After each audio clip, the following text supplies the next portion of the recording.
Thanks for making the Locked On Ole Miss podcast your first listen every day. We're free and available wherever you get your podcast, including YouTube. We're part of the Locked On Podcast Network, your team every day. Also on Sirius XM, channel 81, you can check the home broadcast from Ole Miss football. David Kellum and the guys on there at 1 o'clock Eastern time. I think it's 1 o'clock Central time on Sirius XM, channel 81, SXM app, search Ole Miss or Ole Miss Rebels. I'm here joined by Bill Flowers. I am Stephen Willis, and we're going to do this extra edition of video. Bill, just so you know, we are in the middle of a outer band of a hurricane. So if anything happens and goes wrong, bear with me, bud. Will do. So how far? Good luck with that. I hope you guys don't get too much of it. Right, I think it's going to go by. It's heading up towards like Tallahassee, but it's going to go right up the coast beside me.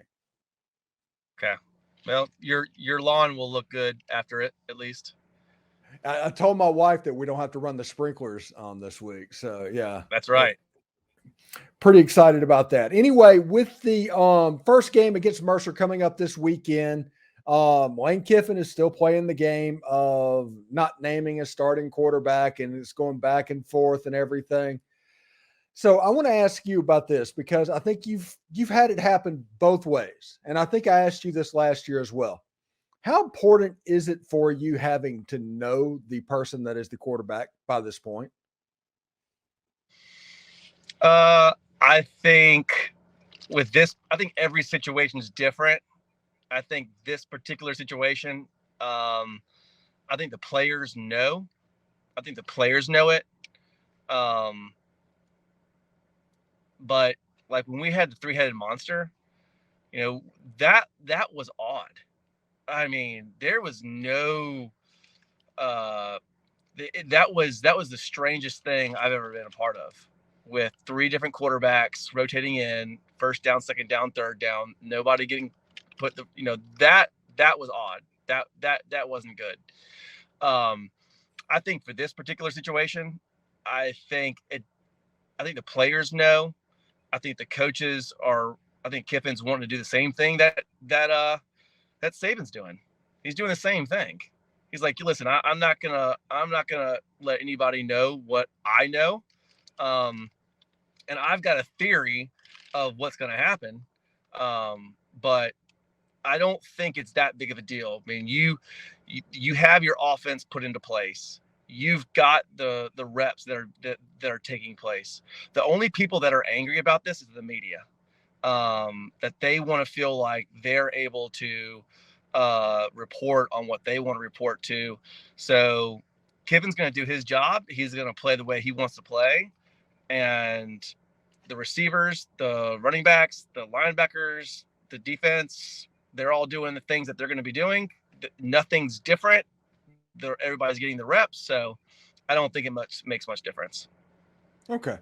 Yeah, I was just curious about that. And now that you mentioned the three-headed monster, okay, that year, that 2004 season, they went down to Tiger Stadium and played Robert Lane. It was like a precursor to what Urban Meyer did with Tebow like 3 years later. Talk about what you think that offense could have evolved to if Cut would have gotten 2005. So, I mean, I think definitely with you're saying what could have happened if he would have kept Lane in there and did more of the offense that you see today. Yeah, that quarterback run offense that was made famous basically by Tebow and all that. Yeah.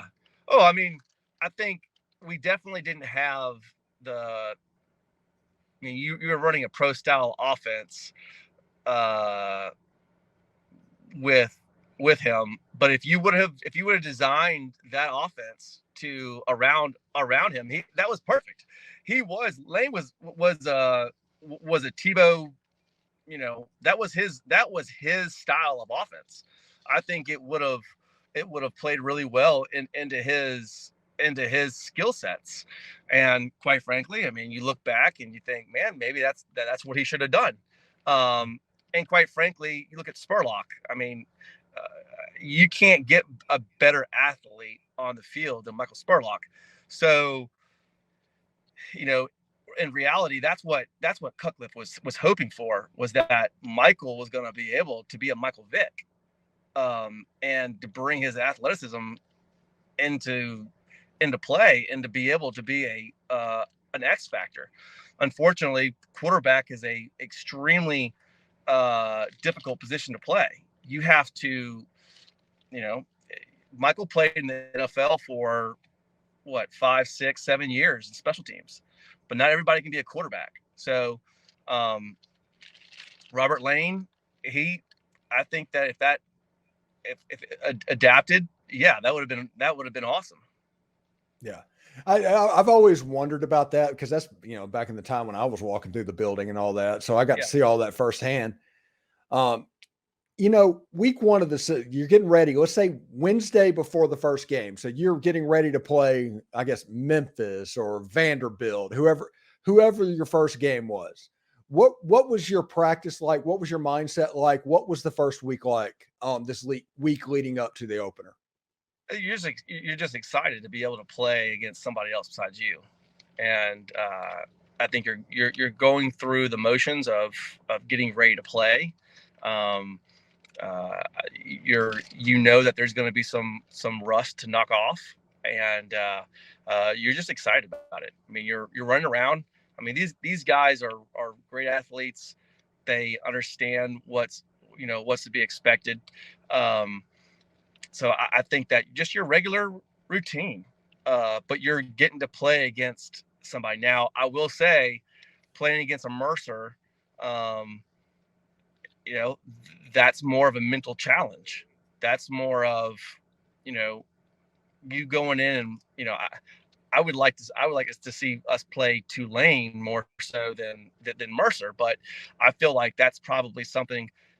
Right now, these guys are looking at it as a scrimmage. This is a real life scrimmage that is taking real life fire, but they're going to be doing the same thing, focusing on, this is the offense that's installed, and they're know the foundation, understand it, get your mind right, and those butterflies or the excitement's there, that you're about to play somebody beside yourself. With Zachary Franklin being injured, and there's kind of a wide receiver 2 opening for time being, there's a chance that somebody can step in and create a larger role for themselves in all of this. Which players out there are you looking at to take that step? I think Aiden Williams. I think that's going to be the guy that has the biggest opportunity. I think he's got the size. He's been showing himself to really be doing well. So I think that will be the big one. Now, I'll tell you, it all depends on what we're running, but I think you're going to see, if they can get the ball out of their hands quickly, you're going to see a different offense than you saw last year. Okay. And Caden Priestcorn, tight end from Memphis, obviously doing really well. I sat there and I did a deep dive, I guess it was yesterday or the day before, about the middle of the field that we've harped on basically for 9 months. And Malik Heath was actually pretty good last year. And he was the lone Ole Miss receiver that was pretty good in the middle of the field. Now with Caden Priestcorn and with Trey Harris and those guys, I think this might look a little bit more like 2020 than 2022. Well, this has nothing to do with the receivers. It has all to do with the inability of the quarterback to get the ball out of his hand quickly last year. 100%. 100%. That was it. If you don't call plays across the middle, if you don't do it, those receivers are really good. I mean, Malik Heath, he's a great athlete, but you call the plays to be in the middle of the field. You do your RPOs and get the ball out of your hand quickly. You're allowing. Listen, we talked about it. There were numerous times where we had third and 6, 3rd and 5, and it's cover 3, or the coverage is off at least 8 yards, and you've got to hit the hitch. If there's a hitch route called, you do not you don't look for the deep ball and then come back to the hitch. You get the ball out of your hand quickly. And so those are the things, like, it has nothing to do with the receivers. So I feel like if they can have the ball over the middle of the field, use your tight ends, get the ball out quickly, it will be a different offense. And quite frankly, I think last year, even with the receivers they had last year, you get the ball out quickly, call them over the field, it was we probably win at least 3 more games. Well, this is a theory that I have about Jackson Dart, and you can tell me if I'm wrong on this because there's a chance I absolutely could be. But Jackson Dart coming from the air raid, and I describe the air raid as ethanol for a quarterback. They teach muscle memory to play the position a little bit different way than other systems do. And so it takes a little bit of time for those air raid type quarterbacks to adjust to a different style of offense instead of going through the progressions, which are very deliberate in the air raid system. And an RPO thing is much quicker. It's if this happens, go there. If this happens, go there. Do you think Jackson Dart had trouble with that little muscle memory a little bit? Oh, I absolutely do, and I think um, that's part of you know making sure that these quarterbacks come out of high school with a cerebral mind, understanding where my progressions are. My brother's part of he started um, uh, QB Collective, where the whole mindset was about teaching kids. You can go to any camp to find their footsteps, but it's more about cerebrally. How can I think? How can I get how am I going to adapt and know the right reads? And that's exactly, I think, what's happened is that you've got a guy that's got all the skill sets in the world, and he just has to be able to get them on a chalkboard and say, here are all the different situations that you're going to have. What are you going to do first? You need to learn it on the chalkboard, learn it your situations, understand your defenses. You take a kid that's not really sure what defense you're throwing at him, and then you're asking him to make a couple different reads and pre snap. If he doesn't know what defense you're in, then playing slow is what's going to happen. So I think having an additional year, having a year, of tutelage is definitely going going to help him. Talk. Let's see. You were there. Was that Eli's redshirt freshman year? Was your freshman year? Yes. So he was behind Romero during that season, and you got to see somebody with that last name go through the process. So Yeah.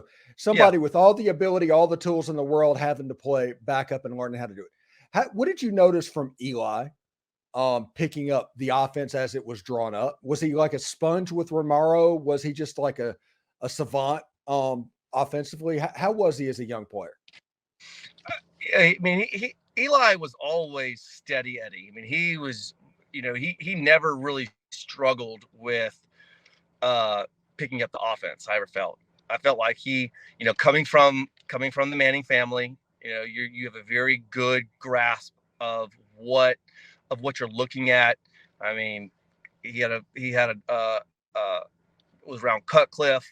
So to me, I never saw a major transition of going, okay, here's this kid coming from high school as a red shirt, really grasping and making a huge transition. I never really saw that. Maybe he did, but I never really noticed it. You look at pre-snap reads. He always seemed to do that well. Um, but again, a lot of that has to come from having a brother as Peyton Manning, understanding how he makes reads. So that's kind of not a fair assessment. To Eli is the outlier, not because of his skills, but probably because of where he came from and what he brings to the table beforehand. So to me, Eli always had a good grasp of the offense. So, what does Ole Miss need to accomplish? The hay is in the barn at this point after Wednesday night, because this is going to air on Wednesday night. The hay is kind of in the Yeah, barn for the weekend. yeah. What does Ole Miss have left to do? I think Ole Miss. Uh, I think the team just has to focus on uh, getting after and doing the things that they know that they need to do, despite knowing who the quarterback's going to be. I think that, again, this is Mercer, so this is a scrimmage, and that. And so just trying to get your mind right. And to me, it has a lot to do with the coaches. I think the coaches understanding, all right, what's our objectives? What do we want to do? What do we want to accomplish it? They're the ones, get that game plan down. So that's really it. And you really take every game as the same, but your natural adrenaline is going to kick in. I mean, if this was Alabama, you're trying to kind of hold these guys back a little bit, trying to preserve some of the energy that they've got. I mean, right now you're because it's the first game, you're not really, there's that natural adrenaline that's there, but you're really trying to keep them saying, hey, keep your mind focused. This is Mercer.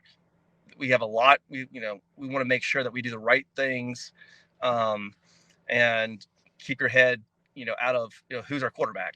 Just focus on your job.